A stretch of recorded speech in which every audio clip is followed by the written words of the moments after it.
We're here at the Flea right now. There's tech going on upstairs, as you can hear. So Israel, I just wanted to ask you what you think about the pairing of these two one-acts. Well, initially I felt that it was a terrible mistake because I wrote Sugar Plum when I was 17 years old, the first draft, and I wrote Beirut Rocks in 2007, I guess. So that's summer of 2006 from the attack. So it's quite a recent play, and I feel more representative of what I've been doing lately. And Mia insisted that the two plays were a good idea together because they involved students. And I thought that was a good idea to see what the world was then and what the world has become. They're very, very different plays, but in their way they're both dark and real. So we'll see. Yeah, we'll see. Sometimes what interests the public isn't in the best public interest. You have to write work that maybe people don't initially want to see. Yeah. But it's definitely a different impulse, and it's sometimes it's painful to look at very early plays.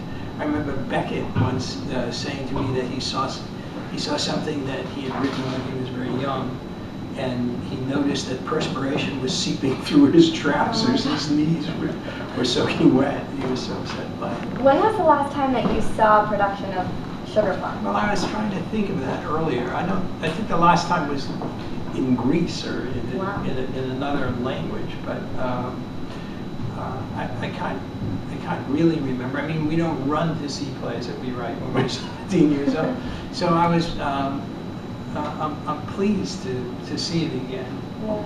And it's, you know, when you get older, you look at photographs of you.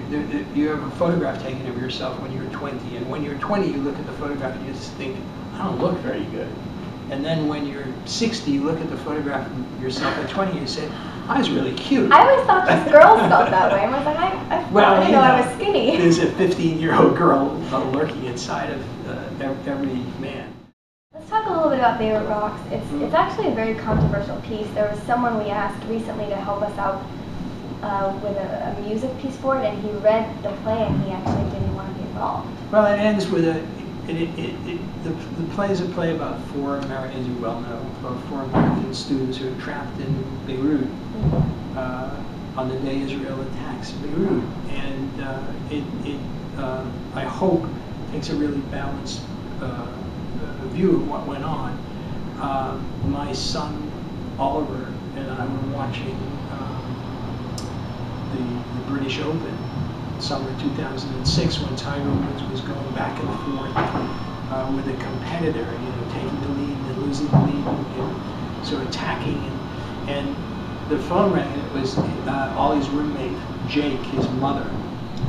Jake in real life is nothing like Jake in the play. Jake in real life is a big affable guy, and it turned out that Jake was being waiting in a hotel in Beirut, waiting to be evacuated with other American students. And the only thing I took that's true from that situation, there's a single line in the play where somebody comes in and says, "Are there any Harvard students here?" Because the Harvard students get out first. Yeah, and the Harvard students. And so this particular play ends with a young American girl who is of Palestinian origin saying, "I'm not American, I'm Palestinian," and she's acting out. I mean, she's come there to be evacuated like the other kids, but she's a young girl who's trying her Palestinian identity on for size. Mm-hmm. And there's another kid in there who's a Bronx Jewish kid who starts acting out like a kind of extremist, a Zionist extremist. And I hope that you can see how, you know, countries get polarized by. And how it's endless. That's what I feel at the end. It's horrible. It's horrible.